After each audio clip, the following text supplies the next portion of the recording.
तो स्वागत है आप सभी का आपके अपने ही YouTube चैनल कौटिल्य क्लासेस 2.0 पे। मित्रों, मेरे प्यारे शिष्यों, मैं आज आप सबके लिए लेकर के आया हूं तंत्रिका तंत्र। यानी कि तंत्रिका तंत्र के अंतर्गत हम लोग किन किन चीजों को पढ़ेंगे, उन सारी चीजों को मैं डिटेल्स में बताऊंगा एक एक करके। जैसे कि हमें किसी चीज का गर्म और ठंडा का अनुभव कैसे होता है। लोग ड्रिंकिंग कर लेते हैं तो होता क्या है कि उनका शरीर अनबैलेंस हो जाता है। तो उन लोग का शरीर अनबैलेंस हो क्यों जाता है, हम लोग उसके बारे में जानेंगे। हाई बीपी और उसके अलावा हमारा मस्तिष्क किसी भी बाहरी फोर्स को रोकने के लिए कैसे सक्षम होता है, हम लोग एक एक करके सारी चीजों को जानेंगे। सबसे पहले एक हमको फिगर बनाना पड़ेगा, जिस फिगर के अंतर्गत हम लोग क्या करेंगे, एक एक करके सारी चीजों को पढ़ लेंगे।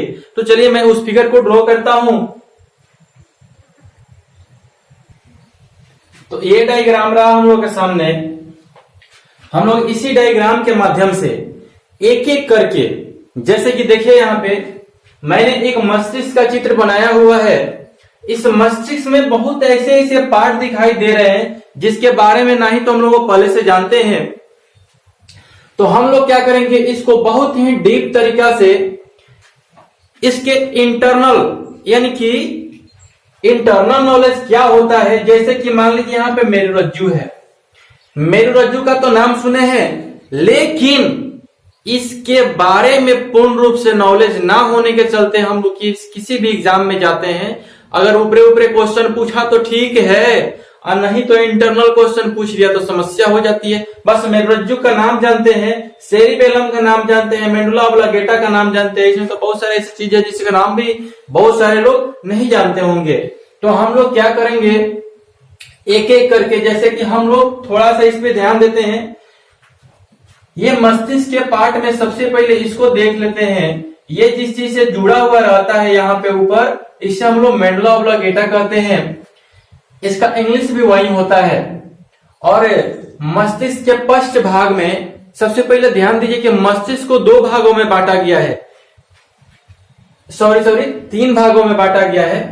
एक अग्र मस्तिष्क, दूसरा मध्य मस्तिष्क, तीसरा पश्च मस्तिष्क। तीन भागों के अंतर्गत ही हम लोग सारे चीजों को पढ़ेंगे। तो ये देख लीजिए, हम लोग मस्तिष्क को अगर इस प्रकार से इस डायरेक्शन में अगर बांटते हैं, आगे पीछे लेकर के बांटते हैं, अगर यहां से चलते हैं यहां तक आते हैं, आगे पीछे लेकर के बांटते हैं, तो तीन पार्टों में बटा हुआ रहता है, अग्र मस्तिष्क, मध्य मस्तिष्क और पश्च मस्तिष्क। अगर हम लोग ऐसे खड़े हो जाएं तो मस्तिष्क को बोले कि दाएं और बाएं भाग में बांट करके कितने पार्टों में बांटेंगे, तो उसको दो पार्टों में बांटते हैं। एक हमारा ये इधर वाला दाएं हो जाएगा और इधर वाला बाएं हो जाता है। तो ध्यान दीजिएगा, हमारे मस्तिष्क का जो दाहिना पार्ट होता है हमारे शरीर के बाएं वाले पार्ट को कंट्रोल करता है, और जो बाएं वाला पार्ट होता है हमारे शरीर के दाएं वाले पार्ट को कंट्रोल करता है। तो चलिए यहां पर देखते हैं। हम लोगों ने देखा मस्तिष्क तीन पार्टों में बटा हुआ है इस प्रकार से। अगर सीधा देखते हैं तो वो कितना पार्टों में बटा हुआ है, दो पार्टों में बटा हुआ है। तो ये हो गया। अब मेडुला ऑब्लिंगेटा का वर्ग क्या है हम लोग के मस्तिष्क के अंतर्गत, तो हम लोग क्या करेंगे, उसके बारे में जानेंगे। सेरिबेलम को जानेंगे, मेरुरज्जु को जानेंगे, हाइपोथैलेमस को जानेंगे, थैलेमस को जानेंगे, प्रमस्तिष्क को जानेंगे। एक एक करके सारी चीजों को जानेंगे। ध्यान से देखिए, कहीं जाइएगा मत, जुड़े रहिए हमारे चैनल से। ऐसे ऐसे बहुत सारी जानकारी आप लोगों को मिलेगी हमारे चैनल के माध्यम से। अब इसके बाद से हम लोग एक एक करके उसके डेफिनेशन के साथ साथ सारा चीजों को हम लोग पढ़ लेंगे।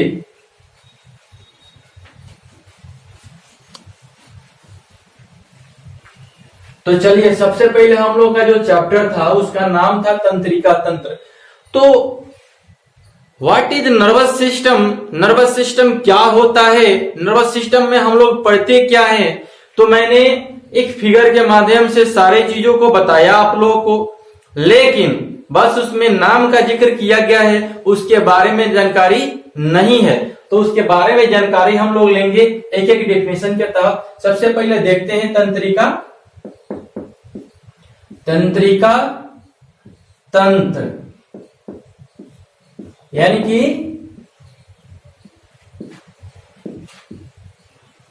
Nervous system. तंत्रिका तंत्र यानी कि नर्वस सिस्टम के बारे में जानेंगे कि सबसे पहले नर्वस सिस्टम क्या होता है। तो ध्यान दीजिएगा, सबसे पहले लिख लीजिए तंत्रिका कोशिका। तंत्रिका कोशिका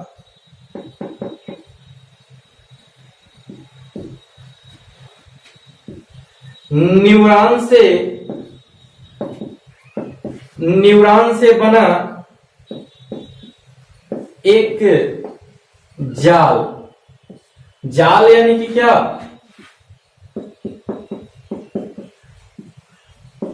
नेटवर्क है जो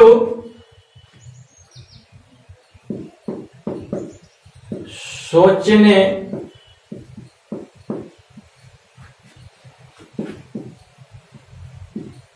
समझने, किसी चीज को याद रखने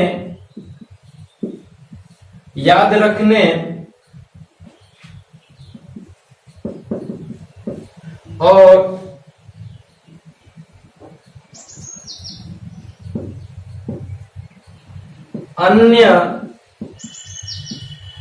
अन्य प्रकार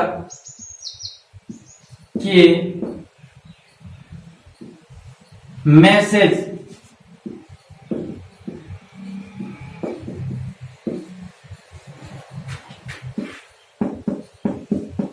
शरीर के सभी अंगों में पहुंचाने का कार्य करती है। तो चलिए जैसे हम लोग देखते हैं कि आखिर ये नर्वस सिस्टम है क्या। नर्वस सिस्टम के अंतर्गत हम लोग पढ़ते क्या क्या चीज है उसको तो मैंने एक एक करके बताया आप लोगों को, लेकिन अब देखेंगे नर्वस सिस्टम यानी तंत्रिका कोशिका, न्यूरॉन। ध्यान दीजिएगा, न्यूरॉन से बना हुआ एक जाल है। जाल यानी कि क्या, नेटवर्क। अगर हम अपने मस्तिष्क की चर्चा करते हैं तो सबसे पहले आप लोग गूगल पे जाइएगा और वहां पे ओपन मस्तिष्क का डायग्राम देखिएगा। हमारे मस्तिष्क बहुत सारे सेल यानी कि बहुत सारे इसमें वैन से मिलकर के एक ऐसा संरचना है जिसको हम लोग पढ़ने जा रहे हैं। जैसे देखिए इसमें एक जाल यानी कि नेटवर्क बोल सकते हैं जो सोचने, जैसे कि मान लीजिए कि हम यहां से बैठे बैठे सोच लेते हैं कि इस समय हम लोग के जो प्रधानमंत्री हैं वो क्या कर रहे होंगे, हमारे राष्ट्रपति हैं वो क्या कर रहे होंगे, हम सोच रहे हैं कि आगे चलकर के क्या होगा। यानी सोचने का जो काम करते हैं वो नर्वस सिस्टम के अंतर्गत ही करते हैं। तो ये तो सोचने हो गया। समझने, हम पढ़ रहे हैं, हम पढ़ा रहे हैं, हमें क्या समझ में आ रहा है, हम क्या किन चीजों को समझ पा रहे हैं, किन चीजों को नहीं समझ पा रहे। समझना और ना समझना दोनों वर्क होता है नर्वस सिस्टम से ही। अब यहां पर ध्यान दीजिएगा विशेष कि किसी चीज को याद रखना। जैसे मान लीजिए कि हम पढ़ते हैं तो बहुत सारी चीजों को याद भी रखते हैं।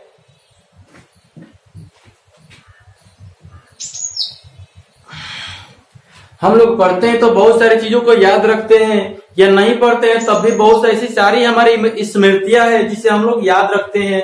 उसका भी वर्क किससे होता है, नर्वस सिस्टम से ही होता है। अब देखिएगा यहाँ पे, और अन्य प्रकार के मैसेज, जैसे मान लीजिए कि हमारा ये हैंड्स काम कर रहा है तो सबसे पहले इस हैंड्स को मैसेज कौन देता है, तो मैसेज हमारा मस्तिष्क देता है, वो भी तंत्रिका तंत्र के अंतर्गत हमारा मैसेज देता है हमारे हाथ को कि चलिए यहाँ पे मार्कर रखा गया है, इसको उठा लीजिए। तो ये जब तक हमारा मस्तिष्क मैसेज हमारे हाथ को नहीं भेजेगा तब तक ये मार्कर को उठा नहीं सकता है। यानी कि अलग अलग प्रकार के कोई भी कार्य हम लोग करते हैं, अपने पैरों से करें, अपने मुख से करें, अपने मस्तिष्क से करें, अपने पूरे बॉडी से करें, तो सबसे पहले उसका मैसेज कहां से जाता है? हमारे मस्तिष्क से जाता है, वो भी नर्वस सिस्टम के अंतर्गत जाता है, तभी जाकर के हम लोग कोई वर्क करते हैं। तो हम लोगों ने जाना कि नर्वस सिस्टम होता क्या है। अब चलिए नर्वस सिस्टम के बाद हम लोग जानते हैं आगे। तो हम लोग देख रहे थे तंत्रिका तंत्र, यानी कि देखिए अब हम लोग चर्चा करेंगे कि तंत्रिका तंत्र जो होता है कितने चीजों से मिल करके बनता है। जैसे अगर मान लिया जाए किसी चीज के बारे में हम बोलते हैं, जैसे मान लीजिए कि दाल ही बनाना है, तो दाल कितने चीजों से मिल करके बनता है? तो दाल लगेगा, नमक लगेगा, पानी लगेगा, अदरवाइज और भी बहुत सारे उसमें सब्जेक्ट लगते हैं। तो अब देखिए हम लोग देखेंगे कि तंत्रिका तंत्र जो होता है वो कितने चीजों से मिलकर के बनता है। तो तंत्रिका तंत्र बनाने में सबसे पहले जो मुख्य योगदान होता है तंत्रिका कोशिका का होता है। तो कोशिका क्या है? कोशिका हमारे शरीर की जो होती है आधारभूत संरचना होती है। कोशिका के चलते ही एक सबसे पहले जान लीजिए कि जो कोशिका होता है, कोशिका से सबसे पहले कोशिका ग्रुप बनता है, यानी कि सेल ऑफ ग्रुप। अब उसके बाद से ग्रुप ऑफ क्या बनता है? टिश्यूज बनता है, जिसके बाद हम लोग क्या होता है? एक अंग का निर्माण होता है, उसके बाद से भ्रूण का निर्माण होता है। जैसे कि हम लोग जानेंगे उसके बारे में एक एक करके। तो सबसे पहले इसमें किसका योगदान होता है? तो तंत्रिका कोशिका का होता है। उसके बाद से मस्तिष्क का होता है, यानी कि ब्रेन हो जाएगा। अब उसके बाद से जानेंगे सबसे पहले यहाँ पे मेरुरज्जु के बारे में। मेरुरज्जु क्या होता है? इसको इंग्लिश में हम लोग स्पाइनल कॉर्ड बोलते हैं।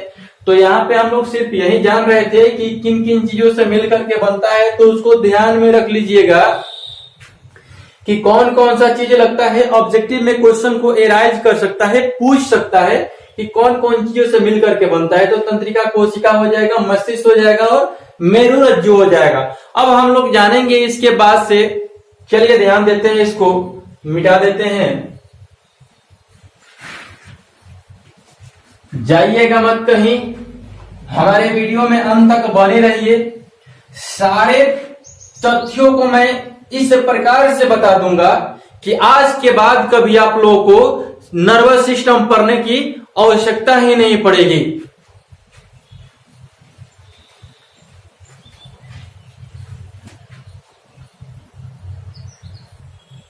तो चलिए देखते हैं। मैं यहाँ पे एक काम कर रहा हूं, पहले ही जो उसका जो भी डिफिनेशन है उसको इस तरह लिख दे रहा हूं कि जो वीडियो का लेंथ होगा ज्यादा नहीं जाएगा, ज्यादा बड़ा नहीं होगा, शॉर्ट में ही हम लोग को ज्यादा जानकारियां मिल जाएगी। इसीलिए पहले इसका लिख देने का सबसे मुख्य पर्पस मेरा वही है। तो चलिए हम लोग जानते हैं इसको कि अब तंत्रिका कोशिका यानी कि न्यूरॉन। न्यूरॉन होता क्या है? किसी भी टॉपिक को पढ़िए, किसी भी चीज को पढ़िए तो उसको ऐसे पढ़िए कि उसके बारे में फिर से दोबारा पढ़ने की आवश्यकता ना पड़े। अब मान लीजिए कि मेरा तो मानना है कि शब्द के बारे में जानकारी हो तो डेफिनेशन तो ऐसे ही बनते चली जाती है। अगर न्यूरॉन के बारे में मुझे थोड़ी सी जानकारी होती तो डेफिनेशन तो अपने आप बन जाता। अगर न्यूरॉन के बारे में भी मुझे जानकारी नहीं है तो डेफिनेशन बनाना तो बहुत मुश्किल है।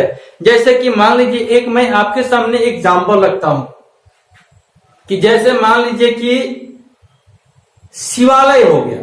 शिवालय का अर्थ हम नहीं जानते हैं, तो सबसे पहले अगर किसी भी चीज का अर्थ निकालना हो, डिफिनीशन बनाना हो, तो सबसे पहले क्या कीजिए? हर चीज का नहीं, मतलब मैक्सिमम चीजों का बोल रहे हैं, उसका संधि विच्छेद कीजिए, खुद ब खुद उसका अर्थ सामने चला आता है। जैसे मैंने आप लोगों को बोला शिवालय, तो शिव जोड़ आलय, तो शिव से जानते हैं शंकर जी। अब उसके बाद से जानते हैं आलय मतलब कहीं पे रहने का जगह होता है, यानी कि शिव जोड़ आलय यानी शंकर जी के शिव के रहने का जगह। आलय मतलब आश्रय होता है। तो जैसे मान लीजिए उसी प्रकार से हम जानते हैं कि तंत्रिका कोशिका होता क्या है? यानी कि न्यूरॉन। अब देखिए क्लास 10th में एक सबसे फेमस क्वेश्चन पूछता है कि तंत्रिका तंत्र को ड्रॉ कीजिए, यानी कि क्या कीजिए, तंत्रिका तंत्र का एक फिगर बनाइए और उसका नामांकित चित्र बोलता है, चित्र बना करके उसमें का जो भी पार्ट होता है उसको दर्शा करके उसका नाम लिखना पड़ता है। तो मैं आप लोगों को इस वीडियो में सारे फैक्टों को क्लियर करूंगा, एक चीज नहीं, सारा फैक्ट क्लियर हो जाएगा कि तंत्रिका तंत्र से इसके बाद से कहीं से भी क्वेश्चन पूछता है, डेफिनेशन पूछता है, ऑब्जेक्टिव क्वेश्चन पूछता है, तो कहीं पे जाने की आवश्यकता नहीं। इस वीडियो को देखिए, सारा के सारा कंसेप्ट क्लियर हो जाएगा। देखिए यहाँ पे तंत्रिका तंत्र यानी कि न्यूरॉन, यह हमारे मस्तिष्क का आधारभूत इकाई होता है। सर्वप्रथम इस शब्द का प्रयोग, यानी कि कोई भी शब्द हो, सबसे सर्वप्रथम प्रयोग किसी ने तो किया ही होगा। तो ये जो है न्यूरॉन, इसका प्रयोग सबसे पहले देखिए, बहुत बढ़िया ऑब्जेक्टिव क्वेश्चन यहाँ पे तैयार होता है। इस शब्द का प्रयोग सबसे पहले किसने किया था? तो हेनरिक विल्हेम वाइल्डेयर ने किया था इसका सर्वप्रथम प्रयोग इस शब्द का। इसका काम हमारे मस्तिष्क में क्या होता है, जैसे कि मेरे कहने का मतलब यह है, जिस प्रकार से मैंने फिगर ड्रॉ किया था उसमें बहुत सारे पार्ट का चर्चा किया था, तो उसका वर्क भी तो जानना जरूरी है ना। जैसे मान लीजिए कि ग्रह है, गाड़ी है, ब्लैक बोर्ड है, ये मार्कर है, वगैरह वगैरह बहुत सारे चीज हो जाएंगे। तो इन सारी चीजों का काम क्या है? कोई ना कोई तो इसका वर्क होगा, तो इसका वर्क हम लोग व्हाइट बोर्ड पे लिखने में करते हैं। तो उसी प्रकार से अगर देखेंगे तंत्रिका कोशिका, तो तंत्रिका कोशिका यानी कि न्यूरॉन का वर्क हमारे शरीर में, हमारे मस्तिष्क में होता क्या है? तो सूचना का आदान प्रदान करना, यानी कि मस्तिष्क से हमारी सूचना भेजेंगे हैंड्स को, और हैंड्स से भेजेंगे हम क्या, मार्कर को पकड़ने के लिए। तो सूचना का वहां पे क्या हो रहा है, आदान प्रदान, यानी कि आ रहा है और जा रहा है। तो इसका मुख्य कार्य क्या होता है? सूचना का आदान प्रदान करना। देखिए ऑब्जेक्टिव क्वेश्चन यहाँ पे बनाएगा कि बताइए कि मस्तिष्क में कौन सा ऐसा पार्ट होता है जो सूचना का आदान प्रदान करता है। तो बिना हिचक के न्यूरॉन मार दीजिए उसमें, ऑप्शन 4 को बनाएगा उसमें। तो देखिए यहाँ पे, अब उसके बाद से देखिए, इसको मैंने एक नोट में बनाया, नोट में बनाने की कोई आवश्यकता थी नहीं यहाँ पे, लेकिन मैंने नोट में इसलिए लिख दिया कि कॉन्सेप्ट क्लियर रहेगा। अब तंत्रिका कोशिका जो होता है हमारे शरीर की सबसे बड़ी कोशिका है ये, और एक बात का ध्यान रखिएगा कि जो ये तंत्रिका कोशिका होता है ना, हम लोगों के ही शरीर में होता है। जानवरों में तंत्रिका कोशिकाएं नहीं पाई जाती है, ये पाई जाती है तो सिर्फ मनुष्यों में ही पाई जाती है, वो वगैरह किसी में नहीं। अब चलिए इसके पास हम लोग जानते हैं अगले पार्ट को। अब हम लोग पढ़ेंगे एक एक करके। सबसे पहले अग्र मस्तिष्क का चर्चा किए थे, मध्य मस्तिष्क का चर्चा हुआ था, पश्चिम मस्तिष्क का चर्चा हुआ था। तो सबसे पहले अब हम लोग जानेंगे अग्र मस्तिष्क को। अग्र मस्तिष्क के अंतर्गत कौन कौन से चीज आते हैं, तो उसको सबसे पहले हम लोग पढ़ लेते हैं। चलिए ध्यान दीजिए, इसको मिटा देते हैं। वीडियो अगर हमारी अच्छी लगे तो हमारे चैनल को सब्सक्राइब कीजिए, वीडियो को लाइक कीजिए, शेयर कीजिए। इससे होता क्या है कि हम लोग को दोगुना एनर्जी मिलता है और हम लोग अच्छे अच्छे कंसेप्ट आप लोग के लिए लाते हैं। अगर कोई भी टॉपिक हो, मैथ से लेकर के साइंस, तो आप लोग कमेंट बॉक्स में जरूर बताइए कि हाँ सर इसके बारे में आप कोई वीडियो बनाइए। तो जरूर हम सभी कमेंट्स को पढ़ते हैं और उस पर जरूर हम काम करेंगे। आप लोगों के सब्सक्राइब करने से, वीडियो को लाइक करने से, शेयर करने से एक अलग एनर्जी मिलती है काम करने के लिए। तो चलिए हम लोग देखते हैं इसके आगे। तो चलिए हम लोग देखते हैं इसी में मस्तिष्क के अगले पार्ट। मैंने बोला कि नर्वस सिस्टम के बारे में तो हम लोग जान गए, लेकिन अब हम लोग एक एक करके पढ़ेंगे। जैसे मस्तिष्क को मैंने 3 पार्ट में डिवाइड किया हुआ था, अग्र मस्तिष्क, मध्य मस्तिष्क और पश्च मस्तिष्क। तो अग्र मस्तिष्क के अंतर्गत क्या क्या आता है? तो अग्र मस्तिष्क में हमारा चला आएगा परम मस्तिष्क, जो कि हमारे मस्तिष्क का सबसे बड़ा भाग होता है, जिसे हम लोग सेरिब्रम बोलते हैं। इसमें थैलेमस आएगा, हाइपोथैलेमस आएगा। तो सबसे पहले हम लोग अग्र मस्तिष्क में इन दो चीजों को, तीन चीजों को पढ़ेंगे, उसके बाद से हम लोग मध्य मस्तिष्क को पढ़ेंगे। देखिए, तो परम मस्तिष्क यानी कि सेरिब्रम। तो सेरिब्रम का वर्क क्या होता है हमारे शरीर में? सेरिब्रम करता क्या है? वो सेरिब्रम से क्या क्या होता है?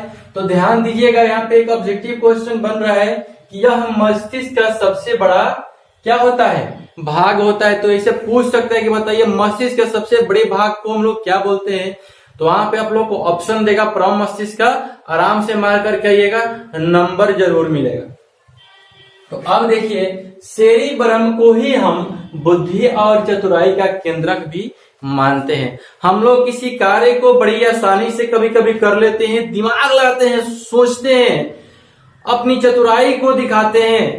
हम लोग कोई भी वर्क करते हैं तो बड़ी, जैसे मान लीजिए कि मेरा मानना यही है कि वर्क चाहे कोई भी हो, मेहनत उसमें लगता है। तो मेहनत के साथ साथ अगर आप अपने बुद्धि का इस्तेमाल करते हैं, चतुराई का इस्तेमाल करते हैं, तो वो कार्य बड़ी ही आसानी से हो जाता है। तो ये बताइए कि ये जो होता है बुद्धि और चतुराई का केंद्र किसको मानते हैं हम लोग? सेरिब्रम जो होता है उसे ही हम लोग बुद्धि और चतुराई का केंद्र मानते हैं। किसी भी बात को सोचने समझने की शक्ति, याद रखने की शक्ति, सोचने समझने की शक्ति, याद रखने की शक्ति और भय, सूंघना, बोलना, प्रेम जैसी जितनी भी क्रियाएं, जितनी भी एक्टिविटी है, इस सब पे नियंत्रण कौन रखता है? जैसे मान लीजिए कि कभी कभार होता है कि रात का समय है, हम घबरा जाते हैं, भय में आ जाते हैं। अब मान लीजिए कि वहां पे अगर हमारा जो सेरिब्रम है अगर फेल कर गया, नियंत्रण नहीं रखा, तो उस समय हमारी डेथ भी हो सकती है, मृत्यु भी हो सकती है। तो इस सब पे नियंत्रण कौन रखता है? तो सेरिब्रम होता है। सूंघना, हमारे आइड साइड में कहीं कहीं पे कुछ अच्छा खाना बनता है, भोजन बनता है, तो हमें पता चल जाता है सूंघ करके कि हमारे बगल में क्या बन रहा है, हमारे घर पे क्या बन रहा है। प्रेम जैसी अनुभूतियां होती है, सेरिब्रम के ही चलते हमारे मस्तिष्क में, हमारे शरीर में प्रेम के जैसी अनुभूतियां होती है। और भी बहुत सारी एक्टिविटीज जो होती है, इसमें मैंने समझाने का कोशिश किया है, बस इतना ध्यान रखिएगा। सबसे बड़ा पार्ट होता है बुद्धि और चतुराई का केंद्रक भी इसे ही हम लोग मानते हैं। बाकी रह गया इसमें भूख, प्यास, सोचने समझने, प्यार, मोहब्बत जैसी जितनी भी क्रियाएं होती है हमारे शरीर में, इस सब का क्या करता है? नियंत्रण करता है। कौन नियंत्रण करता है? सेरिब्रम। कहीं ज्यादा ना हो जाए, कहीं कम ना हो जाए। ज्यादा हो गया तभी भी समस्या है, कम हो गया तभी भी समस्या है। यानी कि अति सर्वर्थ बजते, और कम भी लीजिएगा तो प्रॉब्लम है। किसी को मान लीजिए 4 रोटी का भूख है, उसे दीजिएगा 2 रोटी, तो क्या करेगा? उसका भूख है वो पूरा हो पाएगा? नहीं हो पाएगा। तो इस सब का नियंत्रण कौन रखता है? तो परम मस्तिष्क होता है। हम लोग परम मस्तिष्क के बाद से जानेंगे थैलेमस। थैलेमस का वर्क क्या होता है हमारे शरीर में? तो थैलेमस के बारे में चलिए जान लेते हैं। यह मस्तिष्क का वह भाग है जहां पर, ध्यान दीजिएगा, जहां पर क्या होता है? ठंडा, गर्म या दर्द पहचानने का कार्य करता है। अब एक बात बताइए, हम लोग ठंडी का जब मौसम आता है, ठंडी का अनुभूतियां करते हैं। गर्मी का जब मौसम आता है, जैसे कि अभी चल रहा है, बहुत ही गर्मी है,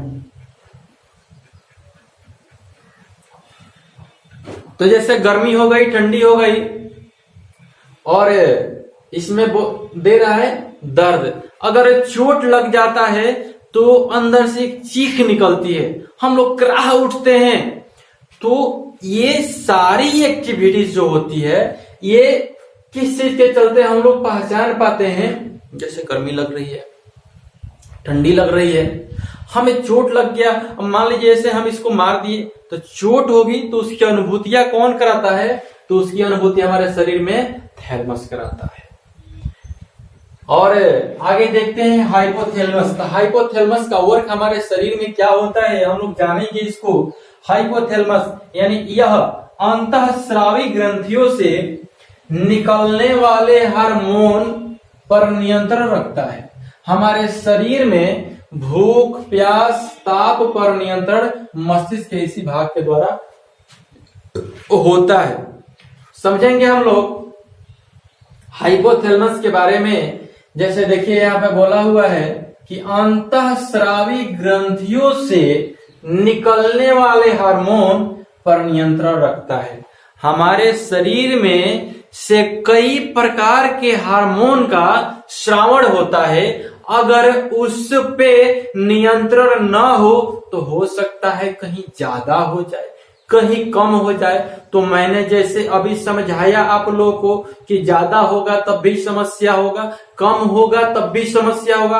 तो एक बात आप लोग बताइए, यहाँ पे हम लोग हाइपोथैलेमस पढ़ रहे हैं कि कल के डेट में आप लोग से कोई पूछे कि हमारे शरीर में कई प्रकार के अंतःस्रावी ग्रंथियों का श्रावण होता है, इस पे नियंत्रण कौन रखता है, तो आप लोग एकदम खुले विचारों से बोल सकते हैं हाइपोथैलेमस।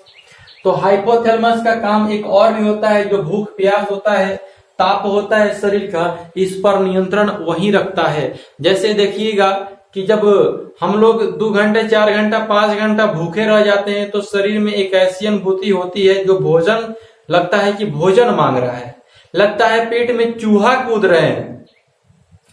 तो इन सारी चीजों की अनुभूति यही कराता है और यही नियंत्रण भी रखता है, जिसके चलते हम लोग 1 दिन 2 दिन और कई दिनों तक भूख प्यास के मतलब बिना खाए भी रह सकते हैं। तो जैसे कि हम लोगों ने अग्र मस्तिष्क के अंतर्गत आने वाले इस प्रम मस्तिष्क को, थैलेमस को और हाइपोथैलेमस को जान लिया, उसी प्रकार से हम लोग मध्य मस्तिष्क को भी जान लेते हैं। मध्य मस्तिष्क ज्यादा नहीं है, बस एक लाइन का टॉपिक है, उसको सबसे पहले हम लोग जान ही लेते हैं।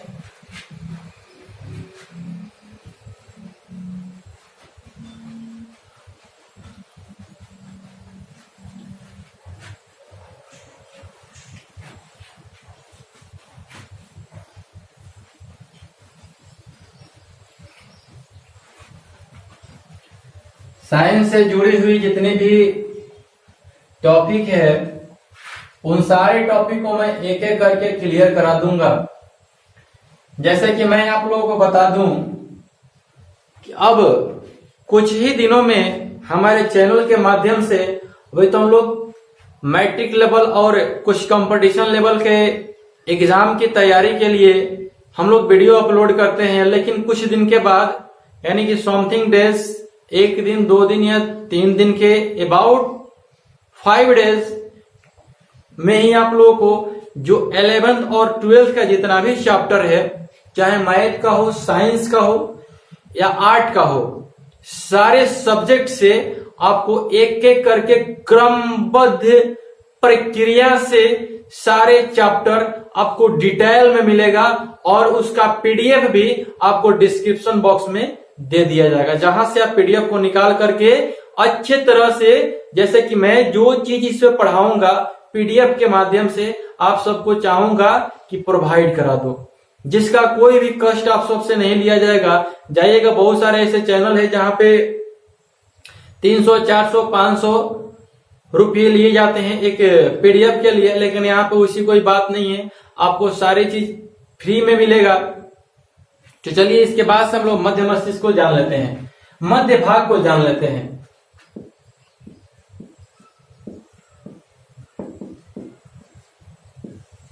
तो मध्य भाग में एक चीज ही आता है, देखेंगे हम सब। तो चलिए हम लोग मध्य भाग के बारे में जानते हैं। जो हम लोग का मस्तिष्क होता है उसके मध्य भाग में हम लोग को क्या चीज पढ़ना है। तो मध्य भाग में एक ही चीज मैंने बताया था जिसका नाम था कार्पोरा क्वाड्रिजेमिना। तो कार्पोरा क्वाड्रिजेमिना का वर्क क्या होता है हमारे शरीर में, तो ध्यान दीजिएगा, मस्तिष्क का यह वह भाग है जिसके अंतर्गत हम लोग देखने सुनने का जो शक्ति होता है उसको ये नियंत्रण करता है। इसमें एक बात आप लोग और जान जाइए कि जो कार्पोरा क्वाड्रिजेमिना होता है, हमारे मस्तिष्क का सबसे ये कठोर भाग होता है, जो ऊपर से किसी भी प्रकार का अगर चोट लगता है तो क्या करता है, ये वहीं पर उसको रोक करके रखता है। नहीं तो हमारा मस्तिष्क जो होता है बहुत ही नाजुक होता है। जैसे देख सुनने में आता है कि मस्तिष्क पे चोट लगता है तो ब्रेन हेमरेज हो जाता है वगैरह, और भी बहुत सारे चीज का मतलब बहुत सारी बीमारियां हो जाती है। तो जो ये भाग होता है बहुत ही कठोर होता है, जो क्या करता है बाहरी फोर्स को ज्यादा चोट लगने से बचाता है। और उसके बाद इसमें जो एक कार्य होता है देखने और सुनने के शक्ति को क्या करता है, ये नियंत्रित करता है। तो आज का यह वीडियो मैं यहीं पे समाप्त करता हूं। आशा करता हूं कि ये वीडियो आप सभी को अच्छा लगा होगा। अगर वीडियो हमारी अच्छी लगी हो तो हमारे चैनल को सब्सक्राइब करें, हमारे वीडियो को लाइक करें, शेयर करें। और हाँ, जैसे कि मैंने बताया कि अब 11th और 12th का जितना भी सब्जेक्ट है एक एक करके सबको यहाँ पर आप लोगों के सामने प्रेजेंट किया जाएगा।